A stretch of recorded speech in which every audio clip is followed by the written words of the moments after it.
ફૂલ જેવી દીકરીની બલી ચડાવતા એક બાપને શરમ ના આવી। નમસ્કાર મિત્રો, હાલમાં મોટા સમાચાર સામે આવી રહ્યા છે। ફરી એક મોટા સમાચાર સામે આવી રહ્યા છે।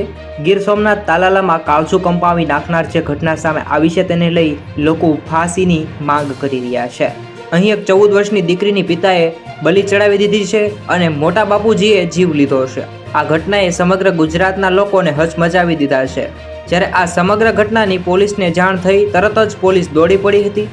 બંને લોકોની ધરપકડ કરી લીધી હતી તરત જ તે, અને આરોપીએ પોતાનો ગુનો પણ અત્યારે કબૂલ કરી લીધો છે। જ્યારે આ સમગ્ર ઘટનાને લઈ હાલ પોલીસ વધુ તપાસ કરી રહી છે। પરંતુ મિત્રો, સોશિયલ મીડિયા દ્વારા એવી જાણકારી મળી રહી છે કે લોકોની એટલી બધી માંગ ઉઠી રહી છે કે ધેરિયાના આરોપીને તાત્કાલિક ફાંસીની સજા આપવામાં આવે।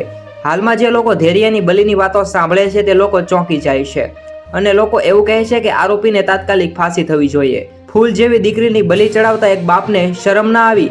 લોકોની માંગ છે કે બાપને તાત્કાલિક ફાંસી થાય। ત્યારે મિત્રો, આના વિશે તમારે શું કહેવું છે જરૂરથી કોમેન્ટમાં જણાવો, અને આરોપીને શું સજા થવી જોઈએ તે પણ જરૂરથી તમે કોમેન્ટની અંદર લખી અને જણાવી શકો છો। તો બસ મિત્રો, આજના સમાચાર સમાપ્ત થાય છે।